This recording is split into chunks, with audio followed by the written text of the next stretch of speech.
concrete and water they really don't like each other. It's like concrete wants to get rid of the water, but the water wants to hold on to that concrete. So major ingredient. You need a lot of water when you're mixing concrete.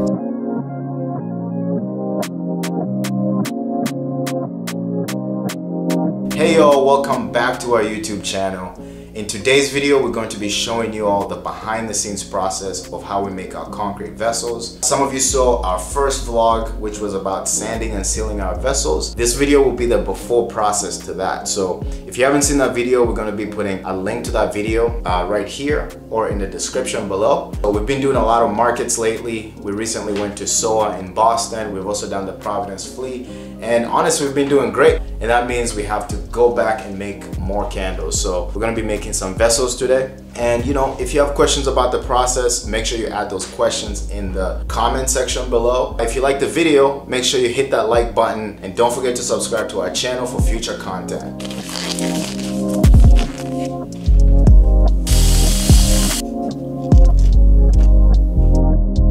For today's production, I got my molds. These are what we're going to be using to create our vessels today. We got our concrete, so we have these beautiful balls here that we got off of Amazon. Our pigment, we use a colored pigment that is specifically for gray concrete. Part of our ingredients is the water. I like to use gloves while I'm mixing the concrete because I don't want it anywhere on my hands.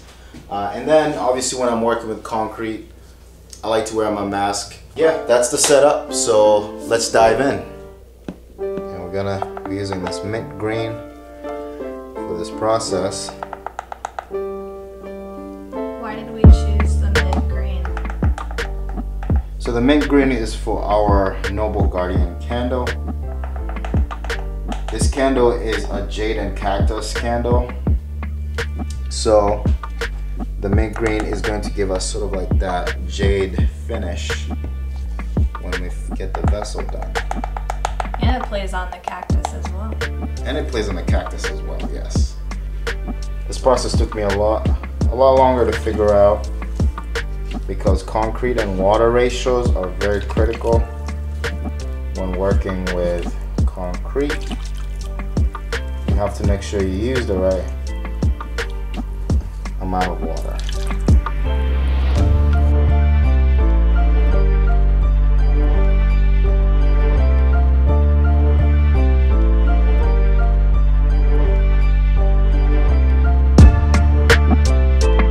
Concrete is a type of material that's very sensitive.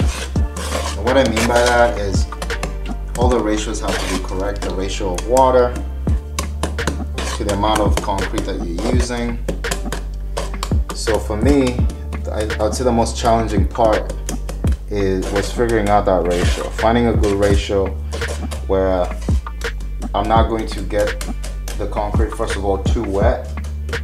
Meaning that if it's too wet, it's going to produce different results. The vessels either are going to be very brittle and they're not going to be as strong.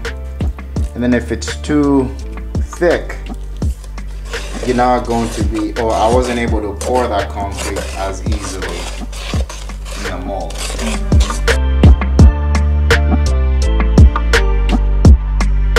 On Sunday, it was our first outdoor market.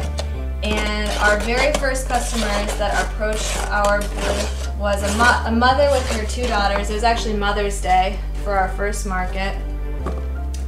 And they all really loved our vessels. And my favorite aspect of this interaction with these customers was the fact that they all were deciding which candle to get based off of the vessel color. Do you remember that?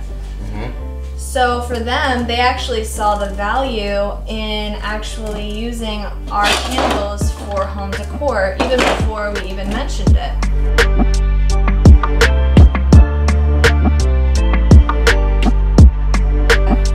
We have really good consistency right now with the concrete, where we have a good thickness, a good mix of the water and the concrete.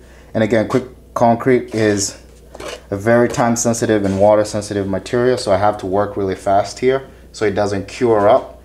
So I have my molds lined up here. I have an 18-ounce molds, And these are going to be creating our 18-ounce vessels. So let's cut to the chase and start pouring those.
Now I'm adding the supports to support the mold. Make sure we have perfect shapes.